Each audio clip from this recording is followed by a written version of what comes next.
Rocks, it is time to talk some sports with our guy, Pep. What's going on, Pep? Hey guys, good morning, man. We're coming off the heels of the NFL draft. It was fun as usual, as a lot of teams got better. You know, these so-called experts really like what the Jets and the Giants and the Ravens did, but I'm sure every NFL team out there feels like their team got a little bit better. You're optimistic for the upcoming season, but the thing I wanted to point out, guys, from this morning, and we kind of knew this going into the NFL draft, was there wasn't a lot of big-name, great quarterbacks in this draft, and for the first time since 2000, we only had one quarterback, just one, go in the first 50 picks of the NFL draft, and that was Kenny Pickett going to the Steelers in the first round. That was it. And that really affected the ratings. I don't know if you guys saw the ratings. I guess we really love quarterbacks because it was one of the lowest rated drafts in a lot of years. Every football fan, just take a moment this morning. This is the absolute most hopeful time of year for all 32 teams. No team has had their hopes shattered yet. It's true. And I can't remember a year where I feel like a lot of teams do feel really good about the draft. You know, normally it's like, oh, man, they screwed up on this, they screwed up on that. I feel like a lot of teams came out of this draft like pretty happy. Yeah, think about it. There's some Jets fans this morning feeling like, wow, we're gonna be a force to reckon with this season, for the first time in a long time.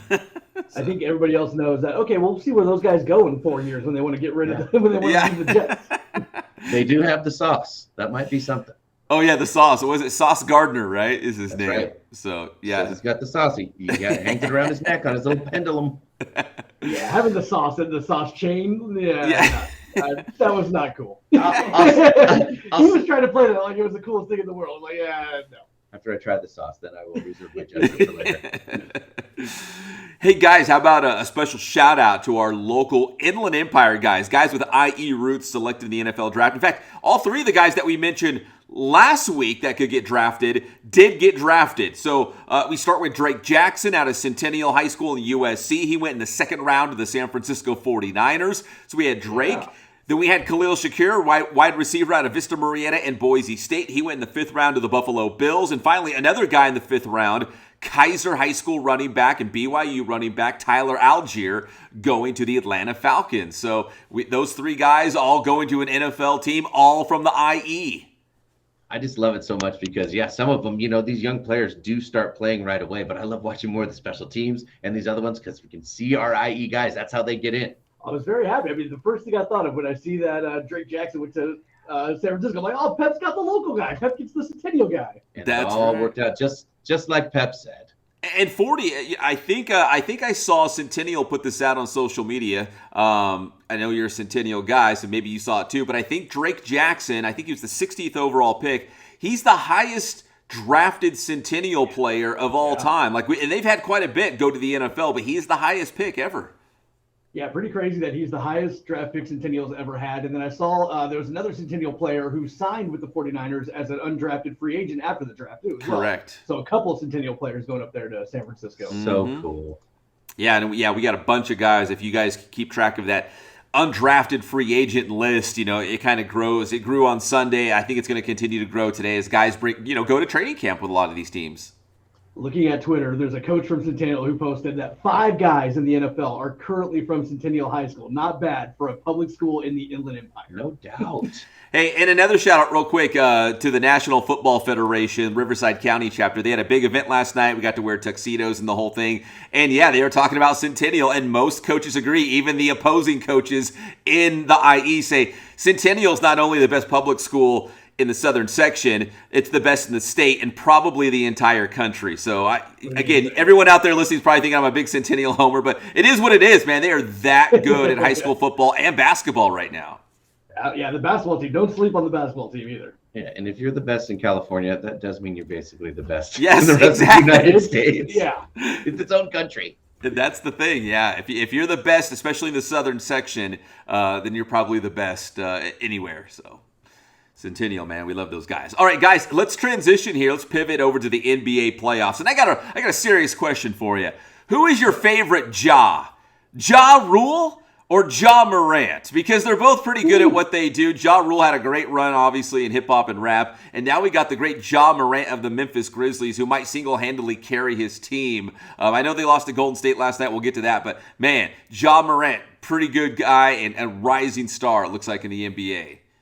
I'm Team Morant all the way. Yeah, I finally got to watch some of Ja Morant in the NBA playoffs over the weekend. He is unreal good, and he would never do the Fire Fest to us. Yeah. He would never do that. He would never do that. He seems very relatable to. I mean, he also had that posterizing dunk just a couple days ago. But he also, when he missed the game-winning layup this weekend, you know, the camera went to him and he just did the big F-bomb. But he was shocked. He missed it. It was so relatable. We've all been in that moment like, damn. Yeah. Yeah, and he's hit so many big shots already. He probably expects to make that shot, right? He's Ja Morant. He went for 34 points, 10 assists. Again, he's not the biggest guy in the world, but he will put you on a poster. He has no qualms about that.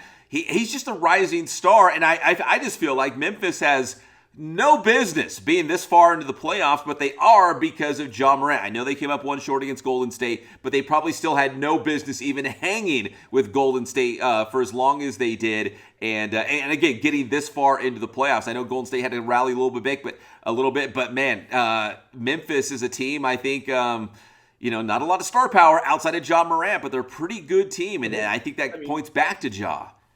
NBA, all the all-star teams, the big team-up teams are getting all the attention. Then you got Ja Morant, who's just quietly carrying a team by himself and really almost single-handedly taking down the Golden State Warriors. It was a very close game. And then Ja Morant's dad is hanging out on the sideline with Usher. He's like Usher's twin over there. So there's a little star power there on the bench. Yeah, and I don't know. A lot of people are annoyed by. Was it T Morant, right? People are getting annoyed by him, but whatever. Love him. Proud dad. Better than Del Curry. Yeah. Get Del Curry out of there.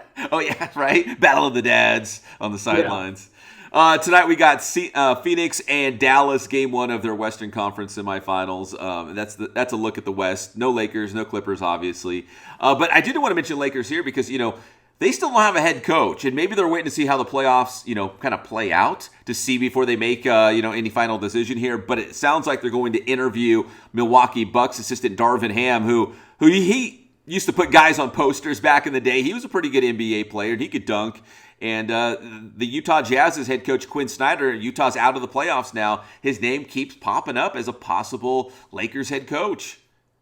Okay, we'll have to see. If this is who the Lakers are looking at, I think they're doing good because usually it's just like, oh, who's from LA? Okay, we'll take them. Yeah. They're not going to coach or anything like that, but they're from LA. I know they better make a good decision here, 40. Can they do it? If they are actually looking at coaches whose teams are in the playoffs, good on you, Lakers. Good job.